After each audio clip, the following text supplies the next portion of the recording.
Welcome to the Hustle Generation. I'm your host, Kaylee, and today in studio I have Gavin Their with EmpowerED and lots of fun stuff. You want to tell us a little bit about your business, about yourself, how you started, all that? Absolutely. Well, first, it's such a pleasure to meet with you today. And I guess starting off on EmpowerED, it came from a vision for me wanting to help disabled kids get learning resources. I myself am a tutor, and I was tutoring a disabled kid, and I noticed that, he doesn't want to get pulled out of the classroom. He wants to make sure that he's in the classroom with all his friends, yet he can't always get the resources that he needs when the teacher's kind of teaching that one-size-fits-all to the whole classroom approach. So that's where I came in as a tutor, and I realized that there are probably a lot of other kids in his boat, and tutors around here in Williamson County do not come at a cheap price whatsoever. Mm-hmm. So my mission with EmpowerED is to provide grants, scholarships, and tutoring services for disabled kids across Williamson County so they don't have to kind of bear that hard time in the classroom and take a little bit of stress off the parents. Yeah, that's so cool.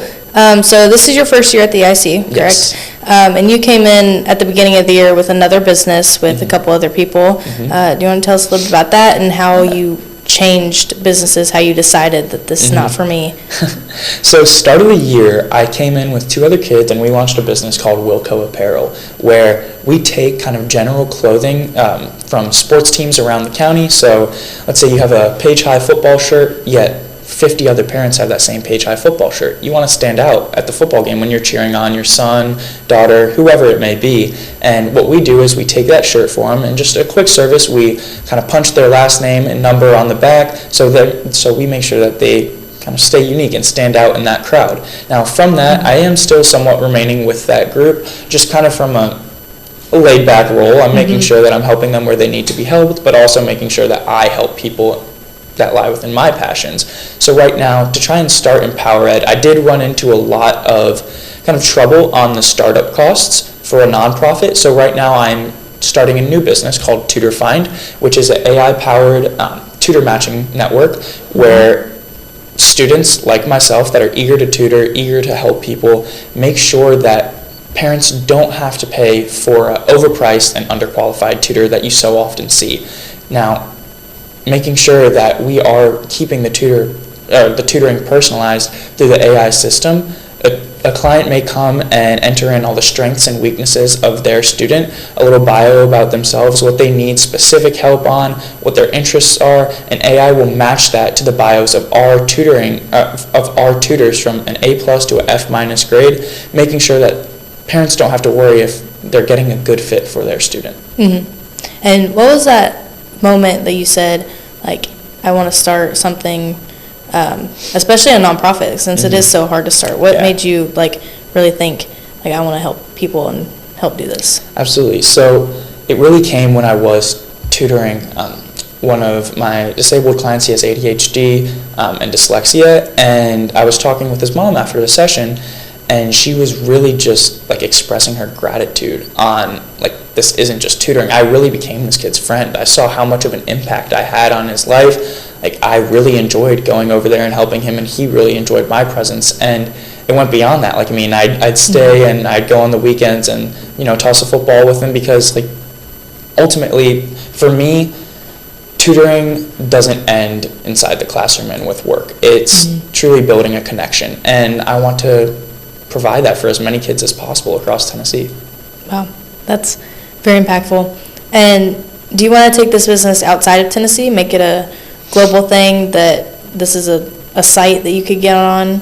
What are your future goals for the business? That would be fantastic. However, myself, I am a bit of a control freak and perfectionist. So for me, a big step that I'm looking to move forward with is hiring other tutors. Now, like I said, a little bit of a perfectionist myself. I like to make sure that absolutely everything is how I want it, and I can't really ensure that when I'm not the one face-to-face. So that is a big step for me. Now, other states and bringing on people that I may have only ever met over a Zoom call, that is something that I hope to achieve one day, but right now I'm making sure that I build a good foundation. I don't want to speed things up when they don't need to be sped up, but I still do want to move at a pace that makes sure that I can help as many people as possible before Mm-hmm. possibly going off to a different state in college.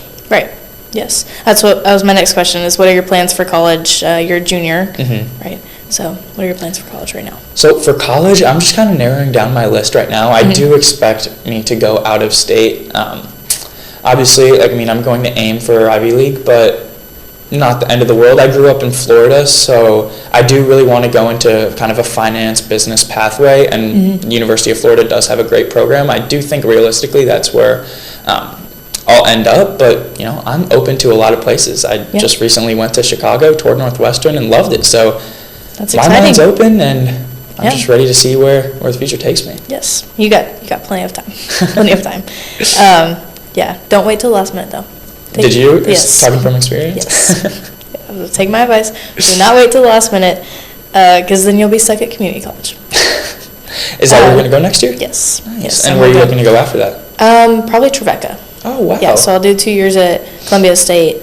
Well, my goal is only doing 1 year, so get out all of those classes that are, you know, English, math, all the silly classes, because they are easier at a community college, and do that and then go to Trevecca. Can't wait to see where you go. Yes, I'm very excited. Thank you.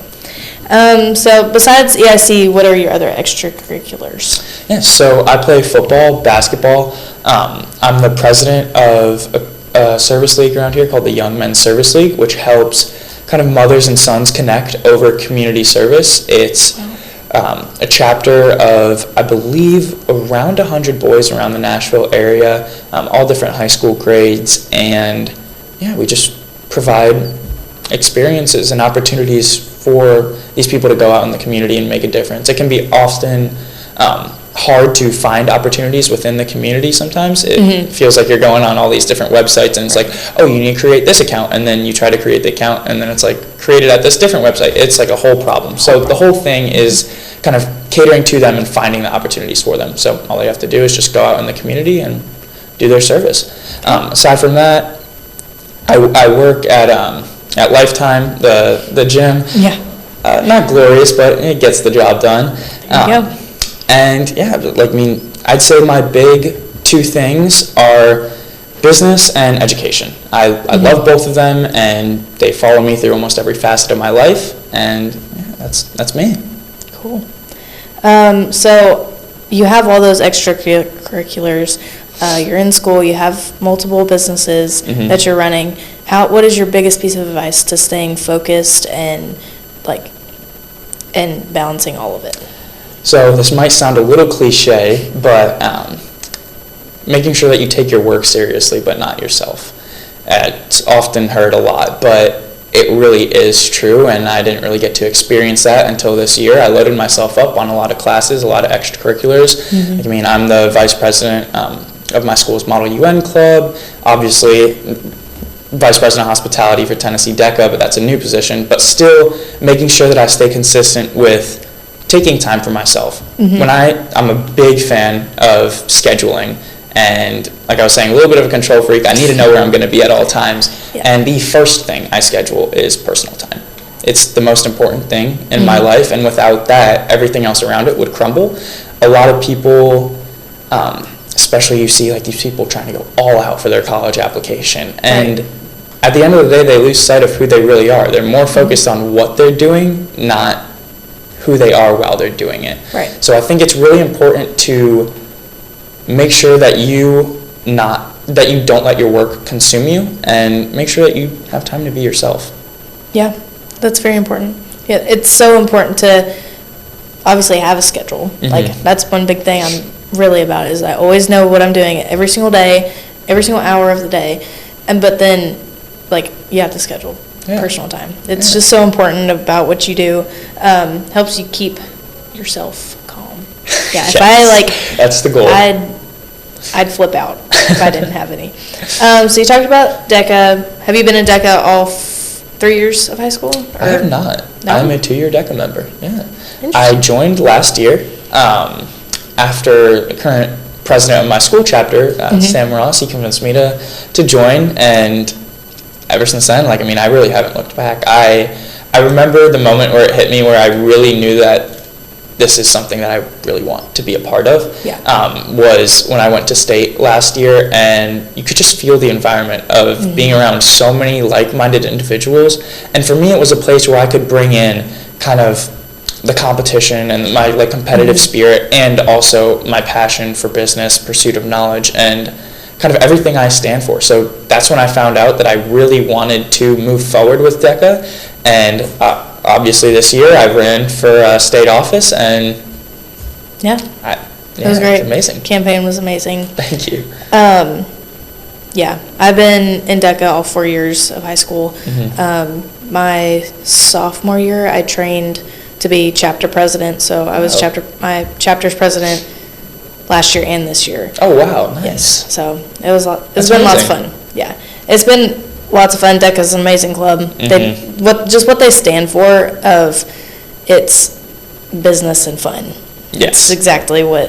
And it's such an amazing network. I've met some of the people that I'm closest with today through DECA. Right. And it's just that feeling of like looking at someone at state, and you already know that we have so much in common. Yeah. It really eliminates a lot of the awkwardness of having to meet someone new when you know, like, these are kind of my people. Yes, and I feel like that's something so special about business-minded people, is that you already have the same goals and mission, and so it's very easy to talk to them.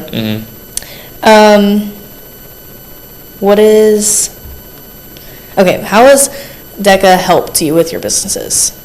So I truly believe, doing practice role plays, sitting down, doing written competitions, it is such a great way to learn about business without having to take the risks of starting an actual business. It can be hard, it can be time consuming, it can be monetarily consuming, and DECA provides a way to kind of get outside of those risks yet still learn everything. So for me, sales skills, communication skills, being able to possibly be nervous but turn that into excitement for something, and make sure that it doesn't affect my speech or my thoughts, and make sure I'm able to kind of articulate myself clearly. I'd say communication has been the biggest thing that DECA has helped me with. Not necessarily, I've always been interested and passionate about business. I've always kind of been like all up in the YouTube videos about stuff, so it wasn't necessarily business knowledge that was the biggest impact for me for DECA, but taking it over to the EIC, when you stand up there and pitch on that stage, it's so natural to be nervous and everything to leave your mind, but knowing that, I've been in a similar situation with DECA. I've sat across from people and I've delivered my ideas, and for me that's just really helped. Yes, I completely agree. And the event I compete in, Startup Business Plan, I'm pitching my business to a judge, and then I get graded on it. It's like free practice. It's really free practice, and then but it's really you get something out of it. So there's rewards, there's awards. You're working towards something, and it's great practice. It's truly amazing. Real world experiences. So what's next for you and your businesses? For me and my businesses, well, like I mentioned, I'm trying to bring on tutors into the network with my Tutor Find business, and hopefully take profits from that and put it towards the funding that I need to start the nonprofit and EmpowerED. That's ultimately the main goal, and I'm just going to keep working on that.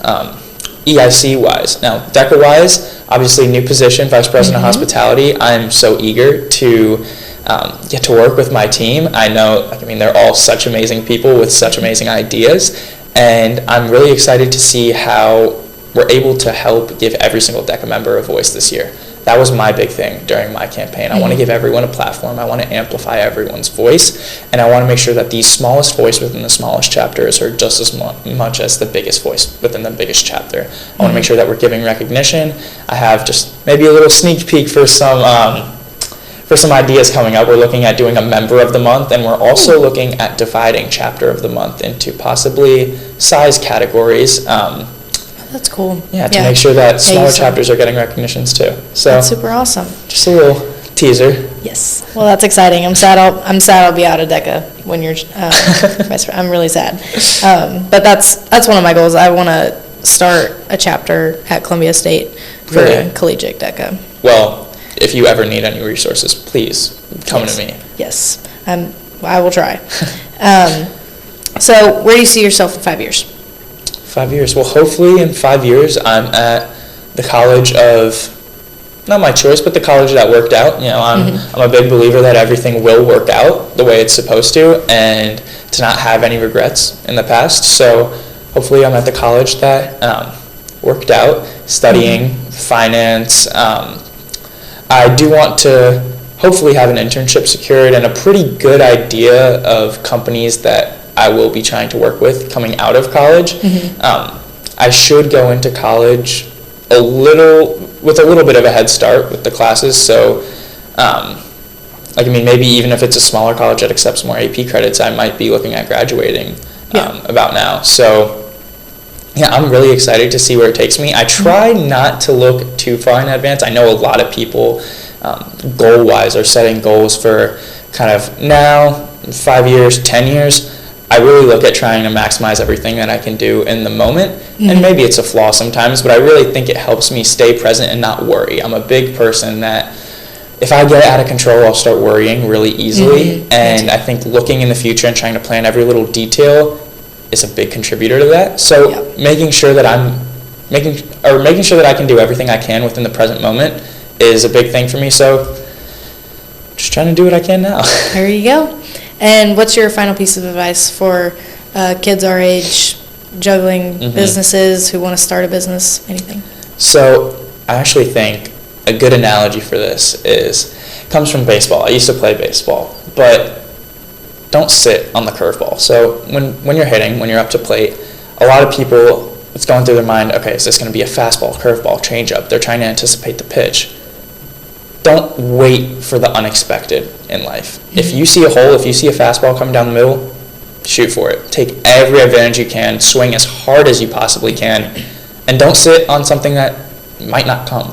Make sure that you're seizing the opportunity, like I said, being in the moment, making sure that you maximize every single second you have.